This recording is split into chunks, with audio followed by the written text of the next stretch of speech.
Doctor Manmohan Singh हे जागतिक पातळीचे अर्थतज्ञ होते। त्यांनी 1991 साली अर्थमंत्री झाल्यानंतर संपूर्ण देशाच्या अर्थव्यवस्थेला वेगळी दिशा दिली।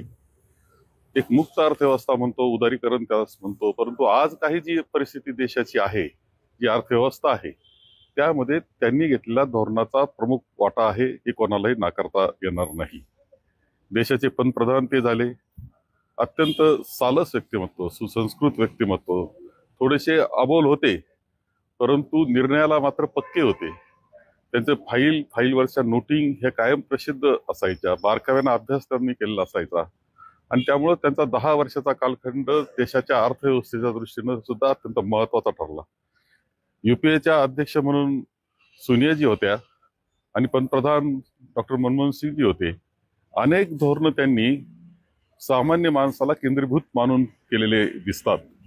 विशेषतः आपण पाहिलं तर रोजगार हमी योजना देश पातळीला नेण्याचं असेल, फूड सिक्युरिटीच्या बाबतीत धान्य हे गरीब माणसाला पोहोचवलं पाहिजे ही व्यवस्था असेल, या अनेक योजना आहे, आरोग्याच्या संदर्भातल्या अनेक योजना, शिक्षणाच्या क्षेत्रातल्या अनेक योजना, ह्या त्यांनी त्या 10 वर्षा कालखंडात आणलेल्या आपल्याला दिसत आहेत की ज्याच्यामध्ये सर्वसामान्य माणूस हा केंद्रीभूत मानलेला होता। देशाची अर्थव्यवस्था सबल ठेवण्याकरता घेतलेले त्यांचे निर्णय एक दुर्गामी परिणाम करणारे राहिलेले आहेत। आज जागतिक पातळीला सुद्धा अनेक लोक त्यांचे सल्ले, अनेक देश त्यांचे सल्ले घेत असताना आपल्याला दिसत होते।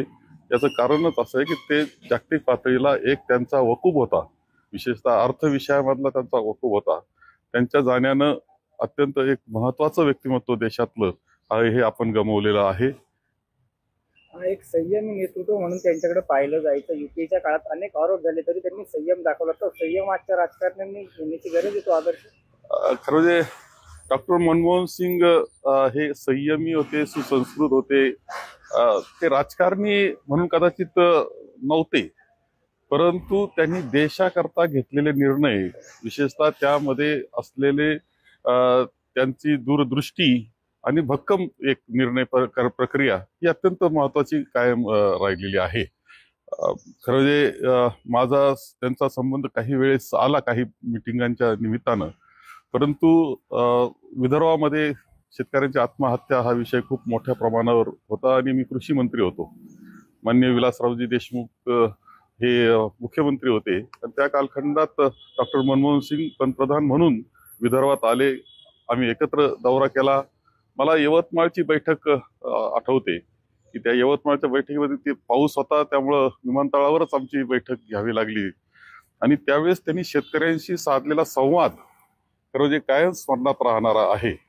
विशेषतः पिकाचा खर्च जो आहे, उत्पादन खर्च, तो कसा कमी करता येईल, जलसंधारणाचा कशा पद्धतीनं आपल्याला काम करता येईल, या व्यतिरिक्त जोडधंदा काय केला पाहिजे, साठवणुकी करता आणखी काय कोणत्या गोष्टी केल्या पाहिजे, या सगळ्यावर अत्यंत बारकाईने चर्चा ते शेतकऱ्यांशी करीत होते आणि त्यांची संवाद साधताना आम्हालाही सहभाग होत होता आमचा, आणि त्यांनी घेतलेली ती बैठक माझ्या कायम स्मरणात राहणारी आहे।